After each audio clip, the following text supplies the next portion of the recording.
രാത്രി വേഷം മാറി നടക്കുന്നതിനിടയിൽ ഒരു കുട്ടിയുടെ കരച്ചില് കേട്ടു. ഉമർ റളിയല്ലാഹു തആല അൻഹു ആ കരച്ചില് കേട്ട വീടിനരികിലേക്ക് ചെന്നു നോക്കിയപ്പോ ഒരു കുട്ടി തേങ്ങി തേങ്ങി കരയുകയാണ്. ആ ഉമ്മയോട് ഉമർ പറഞ്ഞു, ആ കുട്ടിയെ സമാധാനിപ്പിക്കുക, കരച്ചില് മാറ്റുക. ഉമ്മ കരച്ചില് മാറ്റി. തിരിച്ചു കുറച്ചുകൂടെ ഒന്ന് പിറകിലോട്ട് നടന്നപ്പോ വീണ്ടും കുഞ്ഞ് കരയാൻ തുടങ്ങി. വീണ്ടും ആ കുടിലിലേക്ക് ചെന്ന് ഉമർ റളിയല്ലാഹു തആല അൻഹു പറയുന്നുണ്ട്, എന്തിനാണ് ഈ കുഞ്ഞിനെ ഇങ്ങനെ കരയിപ്പിക്കുന്നത്? പാല് കൊടുത്തുകൂടെ? ആ ഉമ്മയുടെ മറുപടി, ഉമറിന്റെ ഭരണത്തിൽ ഞങ്ങളുടെ ഖലീഫ ഉമറാണ്, വന്നിരിക്കുന്നത് ഉമർ ഖത്താബാണ് എന്നറിഞ്ഞിട്ടില്ല.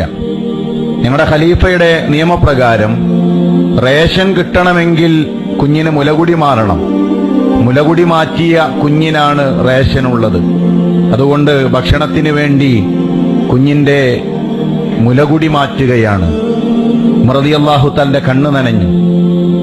ഈ ഉമർ കാരണം ഒരു കുഞ്ഞിന്റെ മുലപ്പാല് നഷ്ടപ്പെടുന്നുവോ എന്നാലോചിച്ചുകൊണ്ട് കരയുന്ന അടുത്ത ദിവസം പ്രജകളെ വിളിച്ചു വരുത്തി ഉമറിന്റെ ഭരണത്തിന് കീഴിൽ ജനിച്ചു വീഴുന്ന മുഴുവൻ കുഞ്ഞിനും നാളെ മുതൽ റേഷൻ ഉണ്ട് എന്ന് പ്രഖ്യാപിക്കുകയാണ് മഹാനായ ഉമർ ഖത്താബ് റളിയല്ലാഹു തആല.